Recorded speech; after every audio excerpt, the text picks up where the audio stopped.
The Tom Woods Show, episode 995, bonus episode. Prepare to set fire to the index card of allowable opinion. Your daily dose of liberty education starts here. The Tom Woods Show. Hey everybody, Tom Woods here. I am coming to you here from a hotel.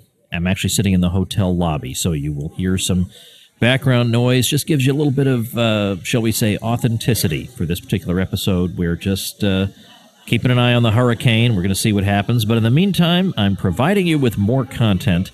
And in fact, with this bonus episode that I've been meaning to do for a while with Katie Wells, who runs wellnessmama.com, a fantastically successful website dealing with the general subject of wellness, health, food, this sort of thing. And she's got, as I mentioned in previous episodes, not just a blog, but also her own products. She's got a members area. She's got an email newsletter. She's got a podcast. It's incredible what she's got going, and it's very, very successful and supports her and her family. She's got a big family. And I know there are other people who'd be interested in this. How is she doing this? And it so happens that she's familiar with my work, which is how I wound up on her podcast to start with. So I thought all the ingredients are there for an interesting conversation. Again, not so much about the content of what she does, which is interesting in itself, but also how she does it. How did she get to be fantastically successful? And you can tell just by looking at wellnessmama.com that she knows what she's doing and she's having tremendous success. You can just tell by looking at it. So I urge you to do that, by the way, wellnessmama.com. Katie, welcome to the show. Thanks so much for having me. I'm excited. This is going to be great. You know, I used my appearance on your show as an episode of mine, and when I did that, I told everybody, I've got to get this person on. And by the way, if you're hearing background noise, I already told everybody that I'm in a hotel because of the hurricane conditions, and even though people can clearly see I'm sitting here with a microphone here in the lobby, they're congregating all around, but that's okay. It adds authenticity to the broadcast. I'm just trying to protect the family from getting overwhelmed by the hurricane. Anyway, I told people as soon as I saw your site, which I looked at because I like to know about people who are interviewing me, I thought, this is somebody I got to get on the show because you know what you're doing. You've built up something really amazing online that has a lot of moving parts to it and that seem to be pretty successful. So let's start with, how long ago did you get started? So unofficially, about a decade ago. And the short version of the story is that when I had my own health problems I was trying to figure out, but once I had my first son, I was sitting in the doctor's office actually for my follow-up appointment, my 6-week appointment. And I was reading, I think it was Time magazine, and it said that for the first time in 2 centuries, the current generation of children being born starting that year, we're going to have a shorter life expectancy than their parents. And that just really hit me like a lightning bolt to realize like this perfect tiny baby I had and what his generation was going to face. And so that coupled with trying to find my own health answers, I started really delving into the research. And I have a research background. My original degree was in journalism, and then I went back for nutrition. So I really just tried to look into the research, and I realized there's so much information out there, and it's conflicting, it's overwhelming. And if I feel that way with a research background, surely there's a lot of other moms who are trying to find answers who feel the same way. So my goal became to start writing very simple, very actionable posts that took the research on these bigger topics and made it simple and easy to understand, and kind of like, what do you do with it? Where do you go from here? With the long-term goal of really trying to improve the health for the next generation, because it is pretty terrifying what those kids are going to face if we don't make some changes. So you started off then with a blog, and then you built from there? Absolutely, yeah. So we started actually way back about 10 years ago on Blogspot, and then eventually moved to WordPress.com. And then now we have a self-hosted site, obviously on just WordPress.org, and it's wellnessmama.com. And from there, the goal for me has always been trying to serve the audience in the best way possible. It's the making a living with the blog has come kind of naturally. And I tell my kids that all the time when we talk about business and entrepreneurship. If your focus is helping people and changing the world, the rest will take care of itself. And so that's what we've always been laser focused on, is changing the world. But we started with the blog. And luckily for me, I joke that it helps when you're married to someone who knows what they're doing technology wise. My husband is really good at website building and SEO. So he was actually using my blog when it was still very much a hobby as his testing ground. He was testing all these SEO theories for his bigger clients, his more important clients. And it turns out they worked pretty well. and Wellness Mama took off. And so now we get about 10 million visitors a month, and it's an amazing community that's grown around this. I think, like I said, because I think a lot of people are looking for these answers, and our goal is to just help them find it. Can you tell people what SEO is, search engine optimization? What is that all about? Yeah, for sure. So basically the theory is you can write content all day long, but unless Google or another search engine, usually Google though, can find it, no one's going to read it. So SEO stands for search engine optimization, and it's really kind of a complex topic, but it goes everything from how your site is built and the framework it's on and how SEO friendly even that is, and your robots file, which is kind of like and your sitemap, like kind of tells Google what's going on with your site, down to the posts themselves and what keywords they use and how the title is written, and the meta description, which if you see Google results, you'll see the title and then you'll see about 2 sentences right underneath it. That's the meta description. And just getting all of those factors accurate and like SEO friendly really helps people to be able to find the information that you're putting out there. Now, I'm looking at the site right now, and I want to tell people wellnessmama.com. You should look at it for, this is what you should be striving for ultimately, because your layout is just right. You've got it. As soon as somebody gets there, it's very attractively laid out. You're making them implicitly an offer as soon as they get there. But then I scroll down just a little bit. I see how I can join your community, and I see you have it exactly the way I have it on my site, where you have to click a join here button and then you enter your information. And some people say, oh, well, why shouldn't you just have the cells right there for them to enter their name and email address or whatever? But for some reason, it seems to work better if you have them click. If you're not immediately asking them for something, you give them an option to click something, and it makes your site look like a giving site rather than a taking kind of site. Anyway, I've been told that's the psychology behind it. But as I scroll down, you've got beautiful graphics for each of the blog posts that you do. So in other words, you started with a blog, and now you have a members area, an email newsletter, a podcast, products, and you're doing affiliate marketing for some of the products that you talk about on your show. How did you go from a blog to that? So it really actually started when I was blogging. It was always purely at the beginning a hobby and a mission for me. And at that time of our lives, money was pretty tight actually. And so one month I was balancing our checkbook and I was like, why do we have money from Amazon? Did we get a refund or something? What is this? And I kind of followed the rabbit hole and realized it was an affiliate commission from Amazon. And I'm like, what? And my husband had told me, put affiliate links from Amazon in case anyone ever buys anything. I never thought they would. And so this was like probably 7-8 years ago now, but I was like, oh, wow, you can actually make money doing this blogging thing and help people. That's pretty cool. So from there, that's when we started to think of it as a business in that sense. But the focus for us, we're probably a little different than a lot of people who have internet businesses, just in that we always keep the content as the focus. And I know a lot of people with smaller communities that make a lot more money. That's just never been our first goal. And I'm much more happy to serve the audience and make less if it's authentic. But basically what we did is, growing from the blog, I realized that basically people had questions they were asking, or they wanted deeper information on topics that I was covering on the blog. And the first one was actually a meal planning service, which was a subscription service, which ironically, I didn't know at the time. They say you should always do a subscription service. That's like the gold standard because it's recurring income. Right. I just knew that's what my audience wanted. So our first product was a meal planning service that we developed and wrote the software for. And we launched that. And then there were a lot of requests for a podcast. So we've launched that. And the free membership actually has been something we've been trying from a business perspective. It's worked really well because I kind of got the feeling people were tired of just signing up for an email newsletter, that wave was kind of dying down. And so I wanted to find a way that would be more valuable to them and that would also build the community aspect. So the membership library is free, and there's, I think, like 23 free ebooks in there and courses and all kinds of stuff. And I just really wanted the goal to be serving the audience. And of course, from a business side, I do still get their email and they're a member of the community. So I have the ability to make contact with them and to stay in touch. But that we've just found that's been a really valuable tool for the readers. And also it converts a lot better than just a straight email opt-in. Well, and it's funny to hear you, anytime I have somebody on talking about email opt-ins and so on, I'm sure you and I started off not even knowing what the heck any of this is. And now it's just like the language we speak. Because that really is the lifeblood of what you have is that audience, particularly an audience you can keep in contact with. I want to ask you just a off-the-wall kind of question. I'm looking just at the cover of the Wellness Mama cookbook. It's so beautifully laid out. How did you do this? Thank you. So actually with the blog had grown so much that I was able to get a really substantial publishing deal.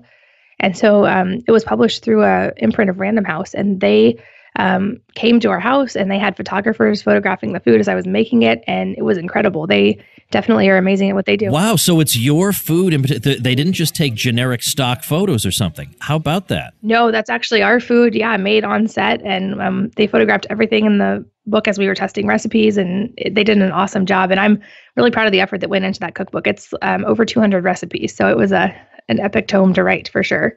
All right, now, I guess what I need to ask is there are a lot of people who have blogs about health and food and wellness.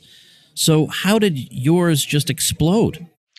I think it's kind of twofold. I think there is an aspect, and I do say this now, like with the online world the way it is, I think there was an aspect of being in the right place at the right time. 8 or 10 years ago, people were just learning, like, what is coconut oil? Why would anyone want to eat it? And like looking for these topics. And I think I was in the right place to provide those answers. But I also think that, like, just in blogging, as in every aspect of life, it's doing the right things long enough consistently, showing up every day, working hard even when no one's commenting.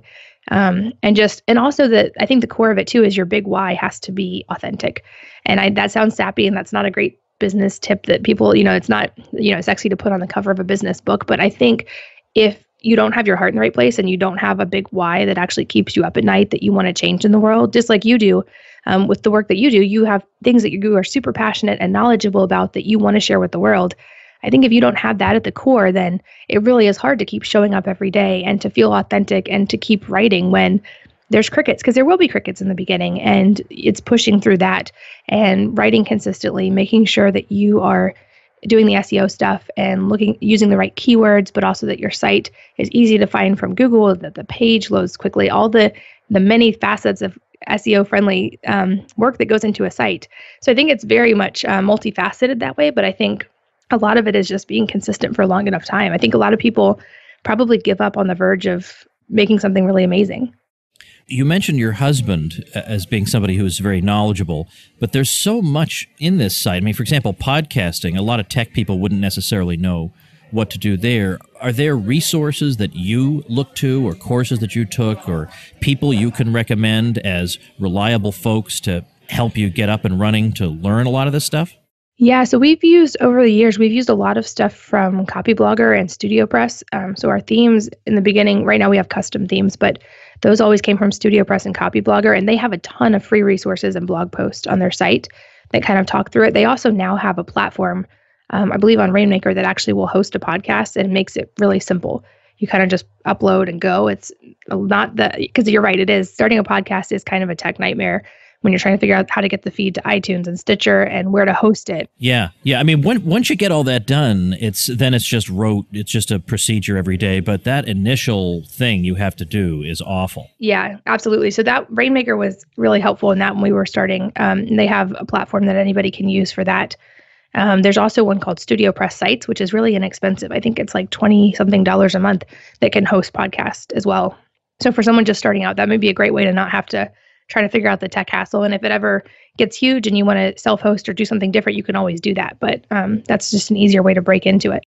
Incidentally, I've been telling people to go to wellnessmama.com. I mean, partly for your content, no doubt, but also to show what a successful, not just blog, but frankly, like a mini empire, what it looks like. And one small thing that I like at the very top, the Start Here button, because that's a way people can deal with overwhelm. You've got so much material here. It can make people think, I don't even know what I'm supposed to do. So you start here. Perfect. It's a small thing, but it's important. And that's what I would be clicking as a first-time visitor here.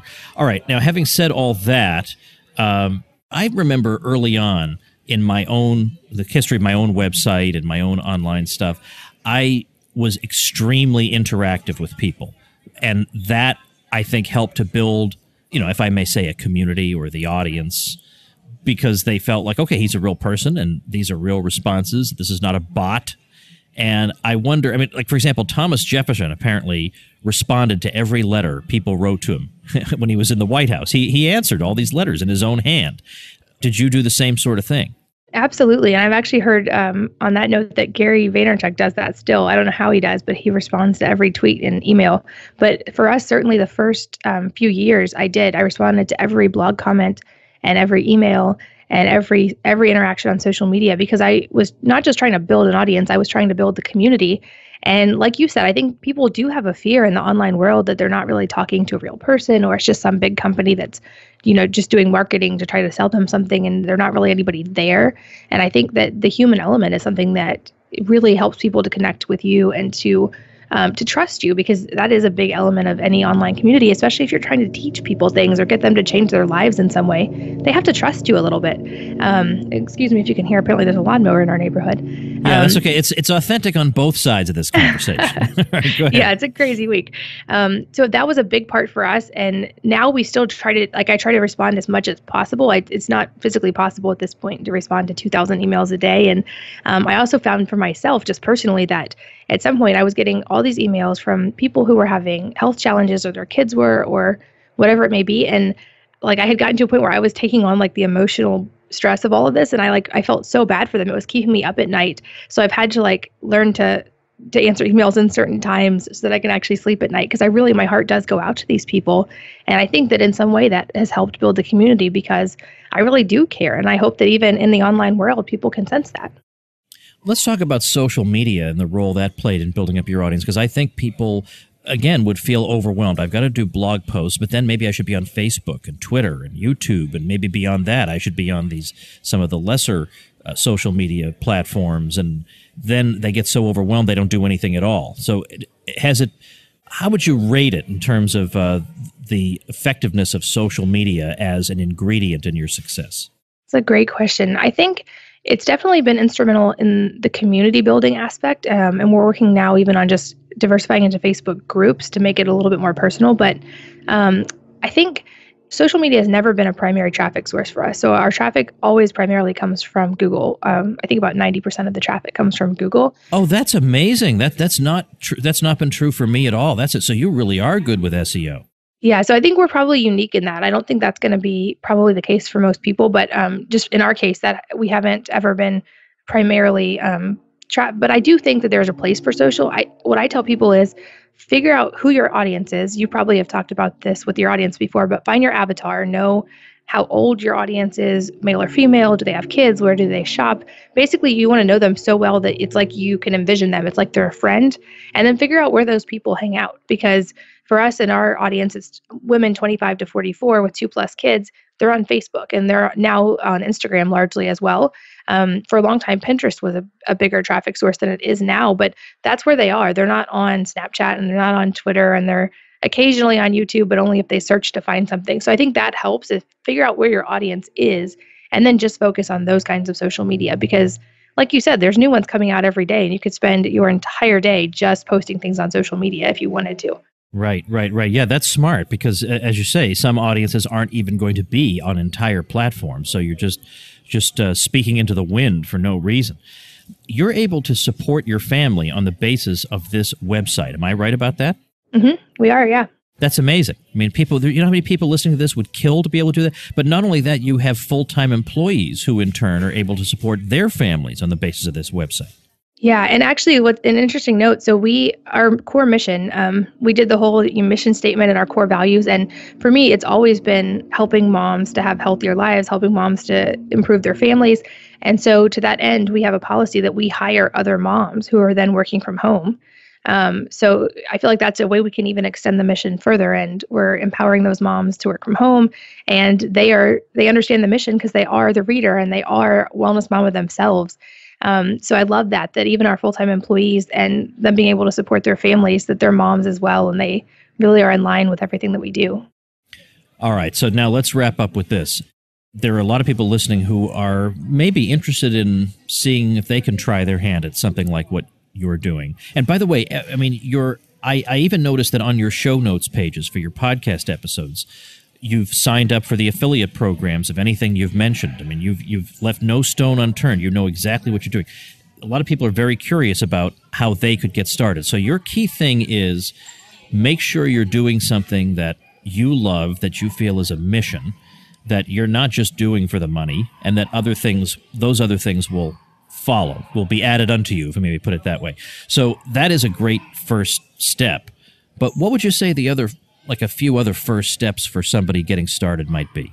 So I think a big key for me in the beginning, I think in today's internet environment, because Wellness Mom is a very general site, which totally worked when we were starting.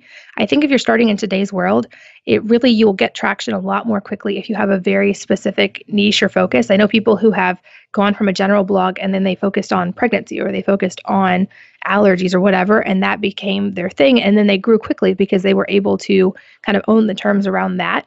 And I think in today's internet environment, specificity really has an advantage. So I would say if you're just starting out, figure out like your specific thing. Don't just blog about health, blog about one aspect of it, or don't just blog about history, but blog about one aspect of it that you can really own and become the expert on, because that's going to make it easier to grow. And from there, one thing I did inadvertently, just because of my journalism background, that was really instrumental in our growth. I started writing my first few posts and I kept going, oh, I wish I had a post about this I could link to. And I wish I had a post about this I could link to. And I created this huge poster board that was a content map of the first 400 posts I was going to write. And I had lines of how they were all going to link, interlink, and interact, which it turns out is great for SEO. I was just trying to make it a good reader experience at the time. But that has really helped our content to gain traction. So if you're just starting out, figure out your really specific niche that you're trying to help people in, and then figure out all the core content that you're going to need related to that in the future, and make a note of how they're all going to interact with each other. So as you write them, you remember to go put the links back to the old post and to link to your new post. And that'll help everything kind of grow as it does. From there, just technologically, I will say that for us, being on the Genesis platform and HTML5 and just staying up to date with the current most SEO-friendly platforms and frameworks has really helped. We've always done really well in Google, and I think the technical framework is also a large part of that. But from the content side, I would say get as specific as possible, because then the people that are looking for that exact thing, when they find you, you're going to be their person, and they're going to find the answers they need, and they're really going to connect with you. And that's how you build a long-term community. Right. I've been hearing that as well, that a lot of times it's tempting to go into something like weight loss or whatever, but good luck with that in this day and age. But maybe going into weight loss with a particular emphasis on some approach to weight loss would be the better way to go. Exactly. Or weight loss for moms who have had more than 3 kids, because most of the weight loss guys out there, it's like they're guys who have never had a kid, and you're like, that's cute. So find your area that is very specific to you, so that when your audience, the people you want to connect with, when they find you, they're really going to make that connection as well. Right. All right, all very good advice. So the site, once again, is wellnessmama.com. It'll be linked at tomwoods.com/995. And I'm glad I got you on. I mean, I know you could talk to me about food and a lot of other topics, but I thought to myself, I bet she's never talked about this. Am I right about that? No one's ever asked you this kind of question? Yeah, I don't think in a public way. I've had people ask me personally, but it's been fun to delve into it with you, and hopefully it'll inspire or help people to launch their own platforms. Because I really do think, to like circle back to the health side, especially, but in any aspect of life, we need voices, a lot of voices talking about these things if we're going to change any aspect of life. And if you have a mission to change something, to get out there and be consistent and do it, because we certainly need all these voices in the world right now. Absolutely. And I personally think just, again, what you're doing is just so exciting because of how wonderful it is on so many levels. You get to provide something truly great to a lot of people, and in turn, you're able to support yourself and employees and do something you love and be flexible in your lifestyle and everything. I mean, it's what a lot of people would love to be able to do. So your insight and advice is, I am sure, greatly appreciated by everybody listening. Thanks so much, Katie, and continued good luck to you. Thanks, Tom. Thanks so much for having me. And thanks for all that you do in the world, too. I use all of your resources very often. I sure appreciate that. Thanks so much. All right, everybody, that's going to do it for today. Keep your fingers crossed here as we just keep monitoring the situation. And remember, the 1000th episode event will now take place on September 30th. You can register for that at tomwoods.com/Orlando if you have not done so already. So that's all I have to say for today, everybody. Thanks for listening. Become a smarter libertarian in just 30 minutes a day. Visit tomwoods.com to subscribe to the show for free, and we'll see you next time.